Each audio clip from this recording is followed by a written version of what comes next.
ఓం సాయిరామ్. సమర్థ సద్గురు సాయినాథ్ మహారాజ్‌కి జై. సాయి భక్తులందరికీ నమస్కారం అండి.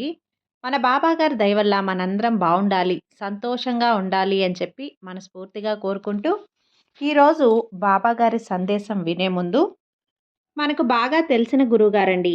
షిరిడీ సాయిబాబా ఆశీస్సులతో జ్యోతిష్యం చెప్తున్నారు. గురూజీ సుబ్రహ్మణ్యం రాజు గారు. నంబర్ 1 వశీకరణ స్పెషలిస్ట్. వీరి మొబైల్ నంబర్ 9908224144.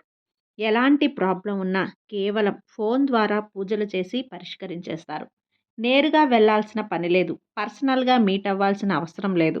ఉన్న చోటనే కదలకుండా, మూడో కంటికి తెలియకుండా మీ మొండి సమస్యలను సైతం మీరు పరిష్కరించుకోవచ్చు.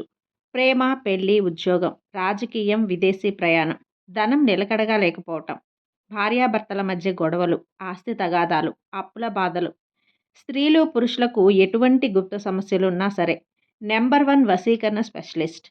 మీ మీద కానీ మీ ఇంటి మీద కానీ చెడు ప్రయోగం జరిగినా చేసి ఉన్నా, నరదృష్టి, నరగోష్ట, సంతాన సమస్యలు, భార్యాభర్తల మధ్య, లవర్స్ మధ్య అనుమానాలు ఉన్నా, అపార్థాలు ఉన్నా, థర్డ్ పర్సన్ ఉన్నా కూడా, అత్తాకోడళ్ళ మధ్య సఖ్యత లేకపోయినా ప్రతి ఒక్క ప్రాబ్లంకి చక్కటి సొల్యూషన్ ఇస్తున్నారు. మీ వివరాలన్నీ కూడా సేఫ్ అండ్ సెక్యూర్గా ఉంచుతారు. మీకే కాదు, దేశ విదేశాల్లో ఉన్నవారు వారి ప్రాబ్లమ్స్ని సైతం పరిష్కరించుకున్నారు.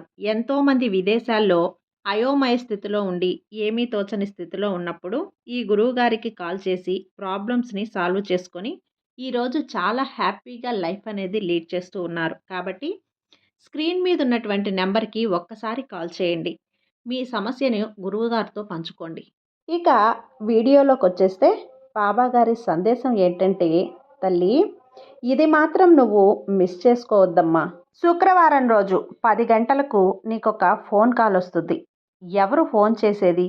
అసలు ఎందుకు వస్తుంది? ఇది గనక నువ్వు మిస్ చేసావంటే 12 సంవత్సరాల నరకం తప్పదు తల్లి అని చెప్పి బాబాగారు అయితే మనకు ఒక మంచి సందేశాన్ని తీసుకొచ్చేసారండి. ఆ సందేశం ఏంటి, ఆ సందేశం రూపంలో బాబాగారు మనతో ఏం చెప్పబోతున్నారు అనేది ఆయన మాటల్లోనే విందాం. తల్లి, మిస్ అవ్వద్దు అని చెప్పి నేను చెప్తున్నాను అంటే ఖచ్చితంగా నువ్వు నేను చెప్పేది వదలకుండా వినాలి. నేను నీ కోసం మాత్రమే ఈ సందేశాన్ని నీ ముందుకు తీసుకొచ్చాను. ఎన్నో కష్టాలతోటి సతమతమైపోతున్న నీ జీవితంలోకి అదృష్టపు వార్తను తీసుకొచ్చానమ్మా. ఈ వార్త నీ చెవిన పడిన మరుక్షణం నీ జీవితంలోకి సంతోషాలు, ఆనందాలు అనేవి అడుగు పెడతాయి. అంతేకాదు, నీకున్న బాధలు, కష్టాలు, సమస్యలు, నష్టాలు అన్నీ కూడా నీ నుంచి బయలుదేరి వెళ్ళిపోతాయి. తల్లి, నేను చెప్తున్న మాట వాస్తవమైన మాటమ్మా. ఎందుకంటే నేను ఏది చెప్పినా కూడా ఒక తండ్రి స్థానంలో ఉండి నీ మంచి కోసం, నీ భవిష్యత్తు కోసం మాత్రమే చెప్తాను. ఎప్పుడూ కూడా కష్టాల సుడిగుండంలో పడి ఎలా బయటపడాలో అర్థం కాని నీ జీవితానికి ఈరోజు ఒక మార్గాన్ని వేశాను. కాబట్టి ఆ మార్గంలో నుంచి నువ్వు నడక ప్రారంభిస్తే నీ జీవితం అంతా కూడా సంతోషదాయకంగా మారుతుంది. బాబా, ఈ సమస్య వచ్చింది, నాకు ఈ కష్టం వచ్చింది అని చెప్పి అడుగుతూ ఉంటావు కదా తల్లి. నీ మనస్తత్వం అనేది నాకు పూర్తిగా తెలుసు. అందరిలా నువ్వు కాదు. నువ్వు చాలా అంటే చాలా మంచిదానివి. ఎదుటి వారిని ఎప్పుడైనా నష్టపరచాలి అని కానీ, కష్టపెట్టాలి అని కానీ, నీ మాటలతో కృంగదీయాలి అని కానీ, ఎదుటి వారి యొక్క నాశనాన్ని కోరుకోవటం కానీ ఎప్పుడూ కూడా కలలో కూడా అనుకోవు. నువ్వు అలా అని చెప్పి ఎప్పుడూ కూడా ఏదైనా కానీ ఎదుటివారి నుంచి కష్టం కలిగినప్పటికీ కూడా ఆ కష్టాన్ని సైతం ఓర్చుకొని వారిని పన్నెత్తి మాట కూడా అనకుండా ఉండే గొప్ప మనస్తత్వం నీది. అంతేకాకుండా ఎదుటివారు నీ నుంచి సహాయాలను పొంది మళ్ళీ నీకు సహాయమైనప్పుడు వారు నిన్ను దూరం పెట్టినప్పటికీ కూడా వారిని కూడా తిరిగి నువ్వు ఒక్క మాట కూడా అననటువంటి గొప్ప మనస్తత్వం నీది. ఏది ఏదైనప్పటికీ కూడా ఇప్పుడున్న ఈ ప్రపంచంలో నువ్వు నీలా ఉంటే మాత్రం నీ జీవితం అనేది అంధకారంలోకి వెళ్ళిపోతుంది. ఎందుకు ఇలా చెప్తున్నాను అంటే, మంచిగా ఉండటం తప్ప అంటే నేను అలా చెప్పను, కానీ ఎవరు నీతో ఏ విధంగా అయితే ప్రవర్తిస్తారో వారితో నువ్వు కూడా అదే విధంగా ప్రవర్తించాలి అని చెప్తున్నాను. నీ చేష్టలతో, నీ మాటలతో ఎదుటివారికి నువ్వు నష్టం కలిగించాలమ్మా. అని నేను చెప్పడం లేదు. ఎదుటివారు నీకు ఏ విధమైన సహాయం చేయనప్పుడు నువ్వు వారికి సహాయం చేయటానికి వెళ్ళొద్దు అని చెప్తున్నాను. అంతేకాకుండా ఎదుటివారు నిన్ను మోసం చేస్తున్నారు. నీ నాశనాన్ని కోరుకుంటున్నారు. నీ దగ్గర డబ్బులు దోచుకోవాలని చెప్పి చూస్తున్నారు. వారి స్వార్థం కోసం మాత్రమే నిన్ను వాడుకుంటున్నారు. నీ గురించి మళ్ళీ నలుగురికి చెడుగా ప్రచారం చేస్తున్నారు. వారి గురించి నీకు పూర్తిగా తెలిసినప్పుడు వారితో నీకున్న బంధం ఎంత గొప్పదైనా కూడా వారి నుంచి నువ్వు దూరంగా ఉండటమే మేలు. ఇలా ఒక్కసారి కనుక నువ్వు వారిని క్షమించడం మొదలు పెడితే నీ నుంచి వారికి ఎటువంటి భయం అనేది కలగకుండా వాళ్ళు ఎన్ని చేసినా కూడా మళ్ళీ నా చుట్టుపక్కలే తిరుగుతూ ఉంటారు అనే ఒక అలుసుభావం అనేది వారికి ఏర్పడుతుంది.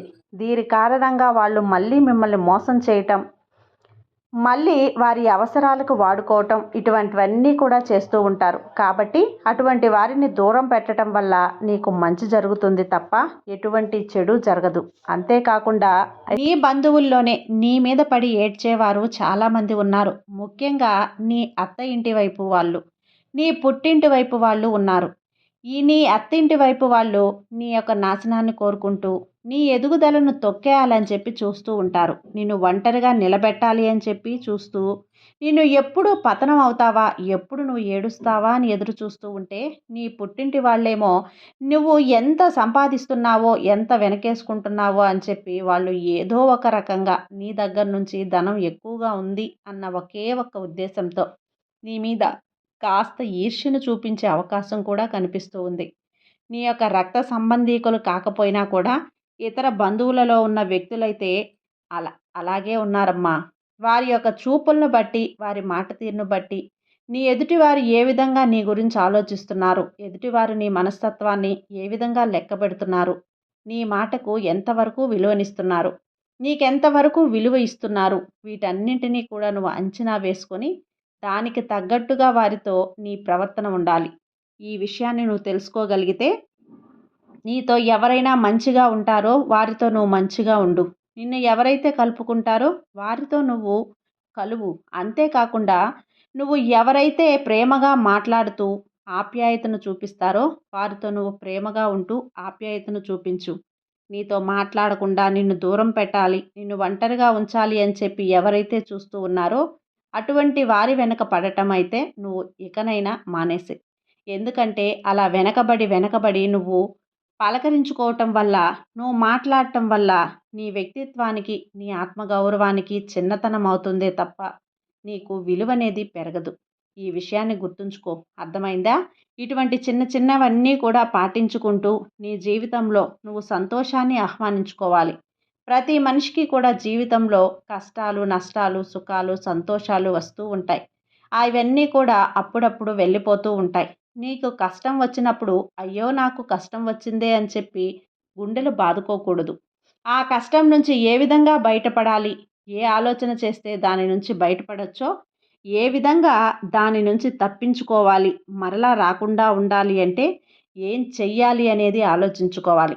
అదే సంతోషం వచ్చినప్పుడు ఎగిరెగిరి పడకూడదు. ఎప్పుడు కూడా నీ మనస్తత్వాన్ని, నీ వ్యక్తిత్వాన్ని బ్యాలెన్స్గా ఉంచుకోవటం నేర్చుకో. అప్పుడే నీ జీవితంలో అన్నింటినీ కూడా నువ్వు ఒక రకంగా చూడగలుగుతావు. ఇలా చూడగలగడం ఎవరైతే నేర్చుకుంటారో ఆ మనిషి వ్యక్తిత్వానికి, ఆ మనిషి మనోధైర్యానికి ఎప్పుడూ కూడా లోటనేదే ఉండదు. ఈ విషయాన్ని గుర్తుంచుకో తల్లి. ఈ చిన్న మాట చెప్తాను విను. ఏంటంటే నువ్వు ఎప్పుడూ కూడా నా వారు, నా చుట్టుపక్కల వారు ఉండాలి, అప్పుడే నాకు గౌరవం, విలువ పెరుగుతుంది అన్న ఉద్దేశంతో ఉంటే గనక ఒకరు నీకు కింద లొంగరు అని చెప్పి ఎప్పటికీ తెలిసినా కూడా వారి కింద నువ్వు లొంగే ప్రయత్నం గనక చెయ్యాలి అనుకో, అవసరమైనప్పుడు వసుదేవుడంతటి వాడే గాడిద కాలు పట్టుకున్నాడు. కాబట్టి నీ అవసరాలను తీర్చుకోవడం కోసం ఎదుటివారిని 1, 4 సార్లు పలకరించడం, అడగడంలో తప్పులేదు. వారు ఏ విధంగా అయితే నీ అవసరాలను తీర్చుకుంటున్నారో, నలుగురిలో నీ యొక్క అవసరాలు ఏవైతే వారు తీర్చడానికి ముందుకు రావడం లేదో, ఆ నలుగురిలో మీరు ఎలాగైతే వారిని అవసరాలను తీర్చడానికి వెళ్ళి వారి గౌరవాన్ని పెంచుకుంటున్నారో అలాగే వారిని కూడా మీరు ఉపయోగించుకోవటంలో ఎటువంటి తప్పు లేదు. అది పూర్తిగా నీ తెలివితేటల మీద ఆధారపడి ఉంటుంది.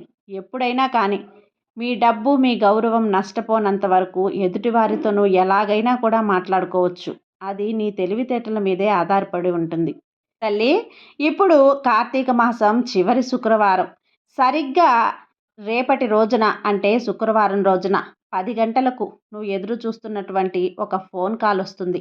అది ఎవరు? ఎందుకు చెయ్యాలనుకుంటున్నారన్న విషయానికొస్తే సరిగ్గా 10 గంటలకు ఒక శుభవార్తతోటి నీ బంధువుల నుంచి నీకు ఫోన్ అనేదొస్తుంది. ఆ శుభవార్త ఏంటి అంటే, నీవు ఏదైతే ఎదురు చూస్తున్నావో అదే శుభవార్త.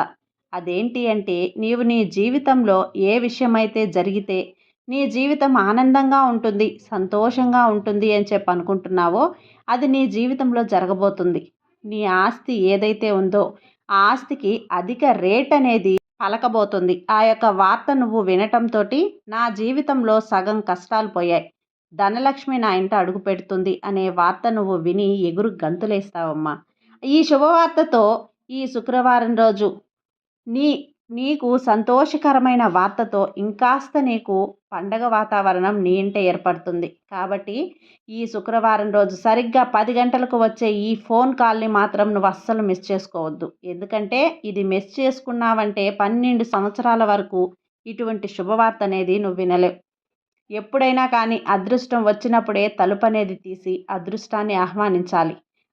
ఆ అదృష్ట దేవత తలుపు తట్టినప్పుడే మనం మెలకువతోటి తలుపు తీస్తే మన ఇంట అడుగు పెడుతుంది.